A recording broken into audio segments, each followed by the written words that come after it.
complicado, ¿no? Bueno, vamos a tomar la sesión que hoy nos tocaba historia, pero como nada más recorrimos para mañana, para no quedarnos sin sesión, entonces, bueno, por eso pasamos esta que nos tocaba ayer y mañana vemos la de historia de México, ¿no? Que nos tocaba hoy. Entonces, en la sesión anterior de biología estábamos viendo las diferentes formas y las diferentes ramas que tiene la biología, algunas maneras que ha logrado, eh, digamos, expandirse, ¿no? Y más allá de los lugares comunes, pues sí, profundizar un poco en lo que es la zoología, la paleontología, ¿no? La evolución, en fin. Hoy nos toca ver, siguiendo en la misma línea, la parte del mundo vivo y la ciencia que estudia. Y aquí tenemos que ver básicamente las características de los seres vivos. Y esta es una de las preguntas clásicas que vienen en el examen de llevar en este caso, relacionar los conceptos, ¿no? Tal concepto con tal imagen o con tal, en este caso, concepto. Entonces, nosotros tenemos que los seres vivos tienen esas características. Tenemos estas 8 características. Por un lado, tenemos organización, por otro lado, tenemos homeostasis, isotropidad, metabolismo, desarrollo, reproducción, adaptación, evolución. Son las formas que nosotros tenemos. Y obviamente todos los seres vivos, en este caso hay que entender que tenemos diferentes reinos, desde el protista, monera, fungi, en este caso vegetal y animal, y todos ellos compartimos estas características, ¿no? Es decir, no es que unos las tengan más, otros no, simplemente también son diferentes tipos que a veces tenemos eh, sí, de evolución o de organización. Entonces, por ejemplo, ¿no? Si nosotros nos vamos acá con la organización.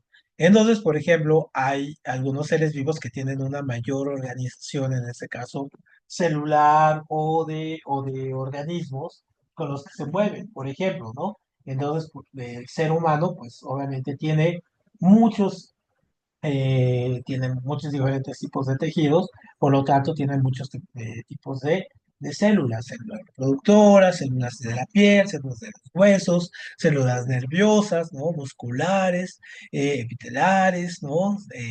Secretoras, de cartílago, en fin.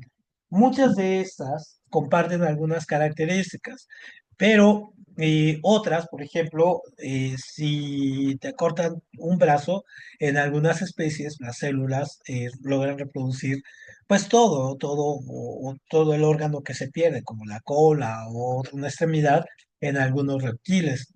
Pero, por ejemplo, el ser humano, no, le cortas una mano y no le va a salir otra mano. Pero, por ejemplo, si tiene una herida, entonces las células, en este caso, tanto las células de musculares como las de la piel, en este caso las epiteliales, pues satura la herida, la logran que se cure y después pues nada más va a quedar ahí la pura marca, ¿no?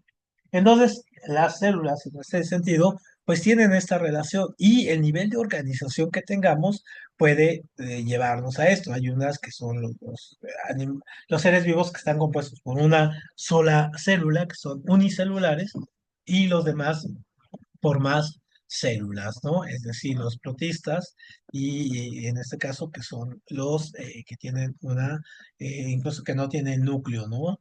Sus células, hasta seres, por ejemplo, como estos, ¿no? Más complejos.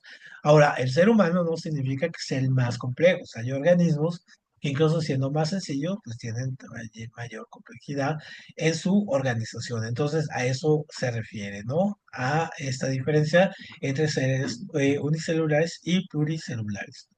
Luego tenemos este concepto, es muy importante para los biólogos, que es la homeostasis. La homeostasis se refiere a este sistema que tiene el organismo para autorregularse.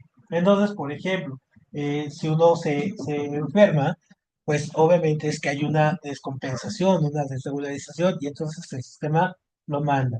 Por ejemplo, Michelle, tú que estudias un poco más esto, por ejemplo, el dolor. ¿Qué pasaría si los seres humanos, por ejemplo, vamos a reducirnos a esto, los seres humanos ahorita, si no tuviéramos el sentido del dolor? ¿Qué pasaría si no tuviéramos el sentido del dolor? Pues me parece que si no tuviéramos el dolor, por ejemplo, en los procesos que ya se están llevando en células enfermas, pues finalmente acabarían con una muerte más rápida porque no tendrías cómo tratar eso, ¿no? Porque no te das cuenta de que tu cuerpo está fallando. Entonces, Ujú. pues como que el dolor nos ayuda a, pues sí, a continuar con la homeostasis. Exactamente. Entonces, el dolor básicamente es eso, ¿no? Nos ayuda es como un sistema muy evolucionado en los seres vivos de entender que algo está fallando, ¿no? Son avisos que nos está mandando el sistema nervioso para decir, ahí está fallando algo, entonces ponle atención, ¿no? Ahí ya. Entonces, eso o algunos, con el mismo instinto de supervivencia con el miedo y todo ello, pues también son parte de ello. Entonces la autorregulación, en este caso que tiene el cuerpo, siempre está en constante movimiento, es decir, en este momento cada uno de nosotros, nuestro cuerpo está teniendo una serie de funciones que se están moviendo en nuestro cuerpo, conectándose, sinapsis, circulando la sangre, la piel, procesando proteínas, enzimas, en fin, todo al mismo tiempo, pero con una misma intención de mantener vivo a ese organismo, ¿no? Entonces, eso es básicamente lo que es la homeostasis, ¿no? En este caso, que el ser vivo sobreviva y entonces se van desregularizando. Cuando la homeostasis, en este caso, empieza a fallar o hay alguna alerta, pues manda incluso estas alertas como la enfermedad, el dolor y todo ello, pues para que pongamos atención qué es lo que está fallando, ¿no? Luego tenemos la irritabilidad. La irritabilidad no en el sentido de enojo, ¿no? Se enojó y todo. No, no, no. La irritabilidad en el sentido de nuestros sentidos, cómo son, en este caso, sensibles a los estímulos, tanto internos como externos, y cómo pueden, en este caso, generar un montón de situaciones, por ejemplo, el cambio de las pupilas, en fin, ¿no? Por ejemplo, aquí, eh, esta iris está expuesto a una mayor luz, entonces, por ejemplo, baja, ¿no? La iris se disminuye. Pero ¿qué pasa aquí cuando tiene menor, ¿no? Entonces, en este caso, aumenta para adaptarse. O si pues, sentimos un piquete, pues inmediatamente reacciona nuestro cuerpo. O si sentimos frío, pues inmediatamente la piel se pone, como dices, de gallina, ¿no? La piel de gallina. En fin, entonces, obviamente, esto es cómo nos relacionamos para el sentido que tenemos de nuestro cuerpo hacia el exterior. ¿Cómo reaccionamos hacia ello? Eso es lo que es la irritabilidad, ¿no? Entonces, incluso tomando en cuenta que, por ejemplo, ahorita, mañana es el día del amor y todo ese asunto. Entonces, por ejemplo, si ustedes ven a una persona que les gusta, ¿no? Inmediatamente la iris se vuelve así, ¿no? Se dilata, ¿no? Se hace más grande. Entonces, eso los delata si a quien les gusta o si no les gusta o si les desagrada. Muy bien, luego tenemos la parte del metabolismo. El metabolismo es este medio que nosotros tenemos, los seres vivos, para obtener, en este caso, la energía. Y tomamos esa energía a partir también de lo que nos rodea. Puede ser desde comida, aire, oxígeno, luz, todos los estímulos que nos permiten tener una capacidad para poder continuar, en este caso, con la energía. Entonces, por ejemplo, hay unos seres, los seres más básicos, pueden tomar y pueden generar su propia, autogenerar su energía, y otros, los seres más complejos, como nosotros los humanos, tenemos que buscar esa energía del exterior, ¿no? Entonces, por ejemplo, el anabolismo, ¿no? Parte de que el nutrientes muy simples, ¿no? Va a crear sustancias complejas y se va a consumir energía en el proceso. Es, por ejemplo, la fotosíntesis sería una parte de esto, pero sobre todo en estos seres minúsculos que van generando, que toman, ¿no? Sustancias como las bacterias, toman sustancias como el nitrógeno y luego lo descomponen. y entonces, o el oxígeno y genera nitrógeno, en fin, y al momento de descomponerlo, o agua, y lo que desechan en este caso es este resultado que a veces es el mal olor, ¿no? Por ejemplo. Entonces, es lo anabólico, de que a partir, en este caso, ojo, ¿no? De que de sustancias complejas, de nutrientes simples, perdón, se crean sustancias complejas. Y el catabolismo es a la inversa, ¿no? Entonces aquí descomponemos nutrientes complejos y obtenemos materiales sencillos. ¿Cuáles serían estos? Por ejemplo, estos somos nosotros. Por ejemplo, comemos y la comida la descomponemos, comida muy compleja, la vamos a descomponer, en este caso, en nutrientes muy sencillos, ¿no? En enzimas, vitaminas, proteínas, lo descomponemos y luego, pues, obviamente, lo vamos a procesar. Entonces, entre más nuestro metabolismo esté más acelerado, pues obviamente se quema y se consume más energía. Entonces, por ejemplo, hay esta gente que tiene sobrepeso, por ejemplo, que dicen es que tu metabolismo está muy lento. ¿Qué significa esto? Que consume mucha energía, ajá, pero la termina desechándola muy lentamente, es decir, se queda concentrado. Y hay otras personas, por ejemplo, los atletas de alto rendimiento, que comen, o sea, son muy flacos y comen y comen y comen y comen. ¿Por qué sucede esto? Bueno, porque tienen un metabolismo muy acelerado, donde todo lo que comen, obviamente, se consume de manera muy rápida, ¿no? Entonces tienen que estar consumiendo mucha energía. Por ejemplo, este hombre Michael Phelps en las Olimpiadas, el nadador que competía y tiene como veintitantas medallas de oro. Por ejemplo, este hombre es flaquísimo, pero se comía 3 platos de pasta al día, ¿no? O hasta más, pero enorme. ¿Por qué? Pues que su metabolismo era muy fuerte, estaba muy acelerado. Muy bien. Luego tenemos el crecimiento y desarrollo. Obviamente, todos los seres vivos tenemos este proceso. Vamos, en este caso, nacemos, crecemos, nos desarrollamos, luego morimos, ¿no? Entonces, ¿qué es lo que sucede aquí? Pues, obviamente, estos procesos de crecimiento, de desarrollo y todo, los vamos viviendo de manera diferente. Hay algunos, en este caso, seres vivos que viven, por ejemplo, minutos, ¿no? O horas, en este caso, minutos. Hay algunos insectos, en este caso, que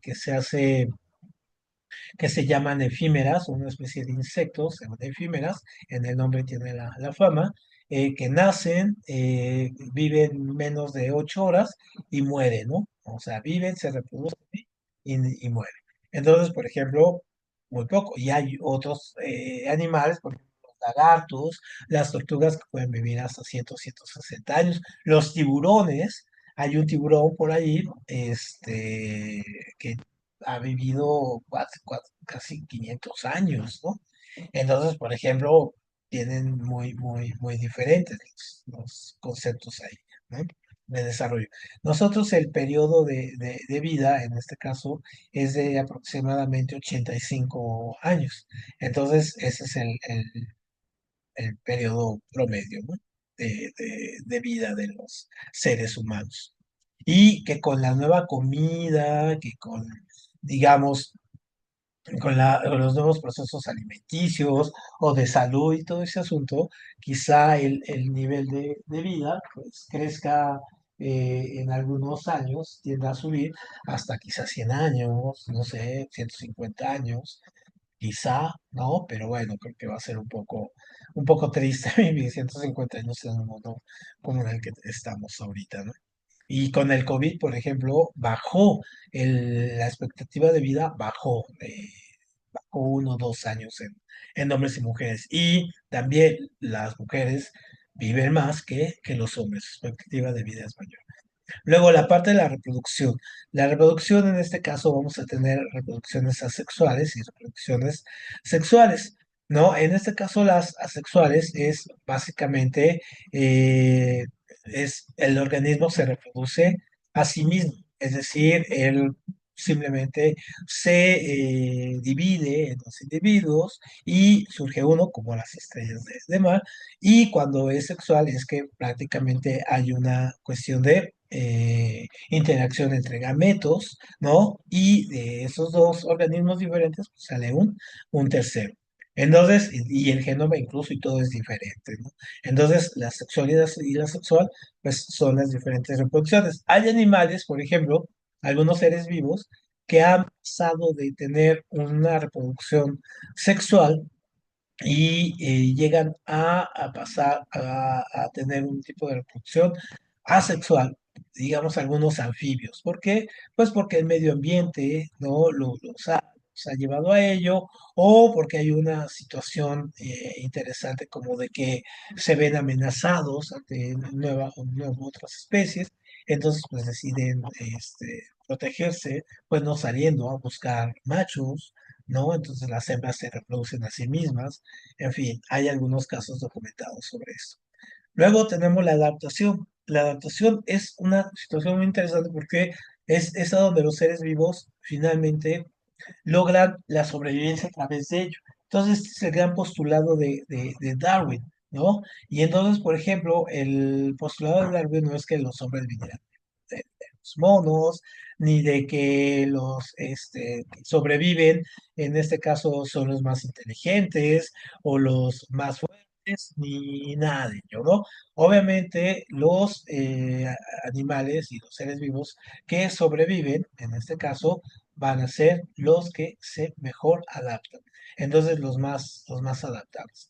Entonces, esos son los animales que logran, los seres vivos, no, perdón, que se logran adaptar, tanto en este caso vegetales como animales.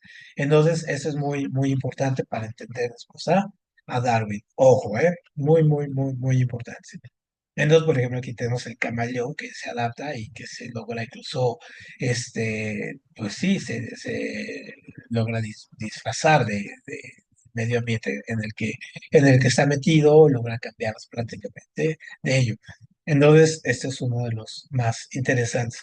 Por ejemplo, no sé si vieron en estos días una noticia de que uno de estos peces que se llaman pez diablo, que están en las profundidades, que son muy famosos porque tienen su lamparita y tienen unos dientes así enormes, se puso muy, muy en la boca de la gente de que uno de ellos, encontraron uno de ellos flotando hacia la superficie, saliendo hacia la superficie. Tú, Michelle, ¿cómo explicarías eso? O sea, él está adaptado a la superficie, su cuerpo está adaptado a la presión, incluso a la oscuridad, y por eso tiene su lamparita, incluso eso. Pero, ¿qué crees que haya pasado para que tuviera que salir de ese ambiente y salir hacia la parte de arriba y luego morir? Yo creo que las condiciones de su hábitat cambiaron, entonces pues lo que busca es sobrevivir Ujú, y probablemente por eso decidió subir. ujú. Totalmente, ¿no? Sí, sí, hay algo de ello, de que se ve algo quizá lo espantó, no sé, en fin, o algo cambió en su medio ambiente y que, pues, lo hizo finalmente salir, ¿no? A lo mejor la misma presión ya lo fue subiendo y ya no pudo escapar de la presión, en fin, ¿no? Entonces sí, hay situaciones donde los seres vivos pues, se adaptan. Y no, y incluso la teoría de la evolución después nos explicaría cómo tratan de que la vida en realidad surge del mar, ¿no? Donde especies salieron, se adaptaron, salieron del mar, se adaptaron, en este caso, a vivir en la tierra. Y a partir de ahí, bueno, fue surgiendo la evolución, ¿no? Entonces, esta teoría de que fuimos, primero estuvimos en los árboles y luego bajamos y luego nos erguimos. ¿Cuál sería, cuál es la idea que se piensa de que por qué el hombre pasó de este proceso evolutivo a este? Es decir, ¿por qué bajamos de los árboles y después por qué de caminar así erguidos, perdón, en cuadrúpedos, después nos volvimos bípedos? ¿Cuál sería, Michelle? Pues justamente en una de las teorías de la evolución alguna vez leí que es porque pues buscan las condiciones que mejor le favorezcan y Mm, como que pues sí se van desarrollando de acuerdo a la funcionalidad de su cuerpo. Ujú. Exactamente. Entonces, por ejemplo, la teoría de la evolución respecto al ser humano dice, bueno, es que estaban en los árboles, eran herbívoros. Bajan porque tienen necesidad del cambio de dieta, ¿no? Primero, pero siguen en este caso cuadrúpedos. Entonces, se dan cuenta, o el proceso evolutivo va dando cuenta que de erguidos obviamente se vuelven presa fácil. ¿Por qué? Porque no ven a sus depredadores. Y entonces necesitan, en este caso, erguirse para poder ver por arriba de las malezas o por cosas así, poder ver, en este caso, a sus depredadores. Entonces, eso es una de las teorías. Y luego a partir de ahí, de cómo empezaron a mejorar la vista o el cuerpo o el crecimiento, en fin, ¿no? Todo ello. Entonces, pero es un proceso también de adaptación, básicamente, cómo se va adaptando los seres vivos a esto y la evolución. Y entonces, obviamente, no es un proceso de un día, no es un proceso en este caso de meses, no, esto ha llevado millones de años, ¿no? Lo que ha dado el proceso evolutivo. Entonces, es el tema dos. Entonces, por ejemplo, de la evolución, muchas veces nosotros tenemos esta idea de que, o unas de las teorías el origen de la vida, pues es de que básicamente la vida ya surgió y estaba como que cuando surgió estaba como es hoy, pues, que es lo más, prácticamente lo más absurdo, ¿no?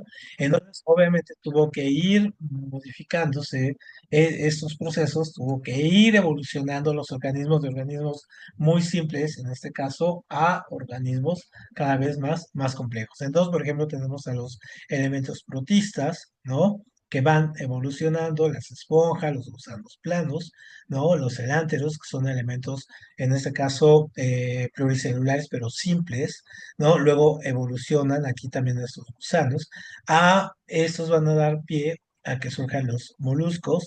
Ojo, porque esta es una pregunta mucho de examen también, en este caso con los moluscos, en este caso los pulpos, y aquí en este caso eh, ¿cómo se llaman estos? Los caracoles, ¿no? Acá las estrellitas de mar, ¿no? La parte de los anfibios que pueden estar en los dos, los reptiles que solamente pueden estar en tierra, ¿no? Los peces cartilaginosos, los agnatos, que son estos organismos muy simples, los que tienen huesos, ojo, diferente entre estos dos, ¿no? Estos tienen huesos, estos no, estos tienen meramente el cartílago, por eso son tan simples, ¿no? Hasta la evolución a los mamíferos, ¿no? Y el hombre acá arriba, las aves, ¿no? Los artrópodos, es decir, los insectos que vamos a tener. Y el hombre, pues, por acá, ¿no? Con la parte evolutiva. Entonces, obviamente, los mamíferos son los seres más complejos, ¿no? Son los seres, en este caso, que están en la carrera así de una organización celular, pues muchísimo más compleja. Y obviamente, pues son los que mayor tienen, en este caso, o han sobrevivido, por ejemplo, a las extinciones. Los seres vivos se han extinguido o han estado en procesos de extinción 6 veces. En este momento incluso estamos viviendo la sexta extinción masiva de especies. Entonces hay una gran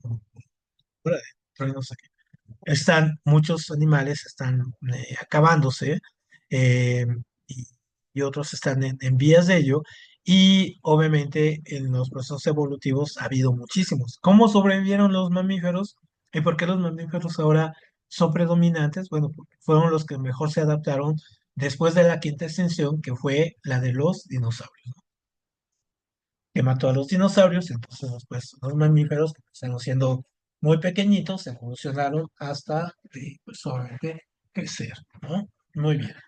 Luego tenemos aquí estos, La evolución entonces va a tener sus detractores y pues también va a tener gente a favor. Y por ejemplo ahora, aunque a ustedes les cueste trabajo pensar ello, pero por ejemplo en esta época hay gente que no cree en la evolución, ¿no? que siguen pensando que es una cuestión de que casi casi divina, de que así llegó, que así se crearon las especies y pues eso, ¿no? Que ya así todo. Entonces, obviamente, pues esto es como una torpeza, básicamente, pues porque tenemos evidencia científica, tenemos mucha evidencia de animales, de seres vivos, plantas que han evolucionado y han ido de un proceso a otro. Entonces, lo vemos incluso con los seres humanos. eh, con Lucy, digamos, los primeros restos fósiles que encontraron que marcan ya un proceso evolutivo. En fin, entonces, obviamente la evolución se puede comprobar, ya ni siquiera podemos decir la teoría de la evolución, o sea, es un hecho ya comprobado, ¿no? Con los restos fósiles que tenemos. Los dinosaurios, por ejemplo, pasaron de ser estos monstruos enormes, pasaron a ser las aves que tenemos hoy, ¿no? Las aves en todo, por ejemplo, las gallinas y todo. Incluso si ustedes ven las películas estas de Jurassic Park y todo, pues se ve efectivamente ahí un poco el proceso este evolutivo de los dinosaurios. Entonces, cuestionar estas ideas, en este caso, pues sí es un poco absurdo. Pero ha habido otros donde, por ejemplo, como la Lamarck, ¿no? Que han hecho no cuestionar el darwinismo, sino que fueron teorías que surgieron casi al mismo tiempo. Entonces, estas teorías, la de Lamarck, que es diferente a la del darwinismo, pues tiene una diferencia en lo siguiente, que Lamarck decía que o afirma que las especies van creciendo según las necesidades que se les van presentando. Entonces, por ejemplo, aquí, ¿no? La jirafa, pues tiene que ir creciendo su cuello, pues porque tiene que ir buscando alimento cada vez más alto.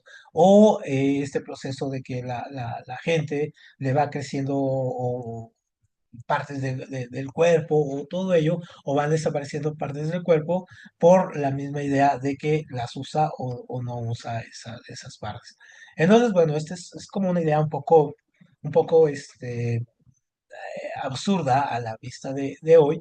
¿Por qué? Pues porque nos damos cuenta que la evolución no es un proceso así tan fácil, ¿no? Sino que tienen que pasar millones de años para que nos demos cuenta de ello. Y más bien la evolución es lo que se llama selección natural, lo que veíamos, la adaptabilidad. Y entonces pensar que la mar decía que solamente los órganos, por ejemplo, que no se utilizan desaparecen, pues sí, puede parecer hasta un absurdo, ¿no? Entonces, por ejemplo, la mar decía esto, ¿no? Que, por ejemplo, que los organismos tienden a la perfección. Bueno, ¿cuál? ¿Cuál es la perfección en este caso de los seres vivos? No tenemos ningún parámetro para decir que un ser vivo sea perfecto. Otro, ¿no? Esto de que los organismos, que el medio ambiente va a generar necesidades para los organismos. No, más bien podría ser incluso los seres vivos se adaptan, ¿no? No es que haya una necesidad, se adaptan a los medios ambientes porque los medios ambientes existen, ¿no? Están ahí, ¿no? Entonces prácticamente es uno el que se tiene que adaptar, ¿no? Y obviamente siguiendo esta cuestión de que esas necesidades creadas, pues van a hacer que los organismos, pues les surjan nuevos cosas, como pensar que a los toros les salieron cuernos pues, porque a alguien los toreaba, ¿no? Por ejemplo, ese nivel. Y cosas, por ejemplo, que algunos organismos que no utilizamos, entonces en este caso, pues van a salir desechados. Por ejemplo, no utilizamos el apéndice, no, ahí lo tenemos, pero prácticamente no lo utilizamos, entonces diría alguien, bueno, pues eso va a desaparecer. Pues tal vez, ¿no? Pero pues sigue, lo seguimos teniendo. Y si te lo quitas, pues sí corres el riesgo hasta que te mueras, ¿no? O esto de que surgen caracteres adquiridos que van a pasar generación a generación. Esto es lo más cercano que tenemos con el darwinismo. Un poco Darwin sí habla de ello, pero no es que sean adquiridos en este caso, o sea, no se van adquiriendo, simplemente los vamos desarrollando a través de nuestra interacción con el medio ambiente. Entonces, Este primer postulado de Lamarck tuvo mucho auge en el siglo XIX, pero cuando llega Darwin, en este caso, y parte de esta idea de los seres, en este caso unicelulares, cómo van evolucionando, que salen del mar, luego tienen que subirse a los árboles, luego bajan de los árboles, en fin, todo ello, por ejemplo, con los seres humanos. Entonces, él se va a América, a Europa, revisa, hace toda una serie de investigaciones, o sea, hace una metodología científica. No es que se lo aprendió y lo sacó así de sus creencias, o salió de la manga. No, él realmente investiga, ¿no? Lo revisa, lo comprueba, ¿no? En este caso, por eso su teoría es algo ya no es, se le dice teoría en este caso, porque, bueno, necesitamos buscar muchos millones de años para, por ejemplo, hacer en un experimento la evolución, pero podemos decir o podemos afirmar que la teoría es una ley. ¿Por qué? Pues porque tenemos los restos de animales y hemos visto la evolución a partir de restos fósiles. Entonces, eso es algo que Darwin, y Darwin tampoco dijo que el hombre venía de los changos, ¿no? Nada de eso, sino que tenemos un pariente común. Entonces, por ejemplo, esa es la diferencia, ¿no? De pensar que estos animales crecieron, este es el darwinismo, ¿no? Que fueron creciendo, en este caso, porque necesitaban alimentos. Cuando parte de que los seres vivos evolucionan a partir de mutaciones que van teniendo las mismas especies, y esas mutaciones se van a transmitir después de generación en generación. Entonces, obviamente, las especies pueden convivir aquí, pero son la parte generacional y no es pocos años, o sea, realmente muchos años los que te llevan al proceso evolutivo, ¿no? Entonces, eso es muy importante. Ahora, la evolución en este caso también tiene una cuestión esto de la selección natural, de que los que sobreviven son los que se adaptan, eso significa la selección natural. Vamos a tener que puede haber una selección que puede ser de tres tipos. Una que es la normalizadora, es decir, donde caben en la esfera, ¿no? En la parte del medio podemos ver que es la maestra de la mayoría, o sea, es la mayoría de los procesos, es estabilizador, o sea, los seres vivos tienden a evolucionar establemente. Pero, o sea, elimina los extremos, ¿no? Los que no se adaptan son eliminados. Luego hay otro tipo de evolución que es la disruptiva. En este caso es donde lo que parece anormal es lo que evoluciona y lo que parece normal desaparece. Ajá. Entonces hay algunas especies que de repente son muy raras y uno dice, ¿cómo es que llegamos a esto, no? ¿Cómo esto evolucionó a esto? Y luego tenemos una donde solamente una especie desaparece y la otra queda o sobrevive, como lo que vimos ahorita en la animación, de que una jirafa se queda, sobrevive las que se mejor adaptaron, las del cuello largo, y las del cuello corto, pues desaparecen. Ujú. Entonces, obviamente, vamos a ver esto, cómo se van a ir generando diferentes especies, en este caso, de las familias o grupos de familias de los animales. Entonces, por ejemplo, pues lo vemos en este caso con los seres humanos, ¿no? No es que sean razas, ¿no? No, eso tenemos que entenderlo. Somos diferentes en el sentido de que unos tienen la piel, en este caso, más morena, porque tienen pues mayor el sol, entonces, la melamina les ayuda, obviamente, a protegerse, o la gente blanca que tiene mucha barba y mucho vello, pues también para protegerse del frío, de las zonas frías, y tiene menos melamina porque hay menos sol, en fin, ¿no? Entonces, eso es lo que va haciendo que surjan diferentes especies, pero eso también es parte del proceso evolutivo. Y obviamente esta adaptación, si nosotros vemos aquí a los osos polares, pues nos damos cuenta que los osos polares, por ejemplo, tienen la piel completamente negra. Sin embargo, se adaptaron a tener en este caso, su pelo, en este caso blanco, pues para poder camuflajarse mejor en el ambiente, para reflejar mejor la luz, es decir, no absorberla, poderla reflejar, en fin, ¿no? Y, o sea, absorberla en este caso, pero también no acumularla en exceso, en fin, todo ello. Pero obviamente tienen su piel es negra, su pelo es blanco, es la diferencia. Entonces, son procesos adaptativos, ¿no? En este caso. Muy bien. Y obviamente eso nos lleva a ver cuántas diferentes especies de seres vivos tenemos y cuáles son los orígenes de ello.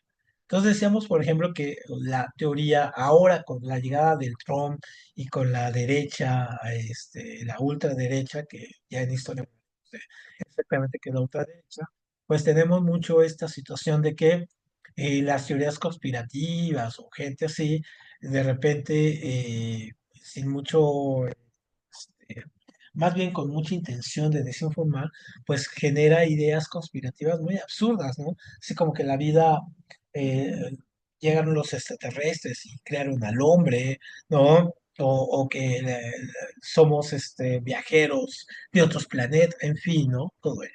Entonces, los orígenes, en este caso, hemos tenido diferentes teorías. Una de ellas, por ejemplo, que sigue muy vigente, es la del creacionismo. ¿Cuál es la del creacionismo? Esta de que Dios creó, o Dios, hablando de Dios como cualquier Dios, ¿no? Que Dios creó a los seres vivos así como tal. Entonces, como Adán, como lo viven en la Biblia, o en el Vedas, o en cualquiera de los textos, en este caso sagrados, dependiendo de la religión, entonces se creó así.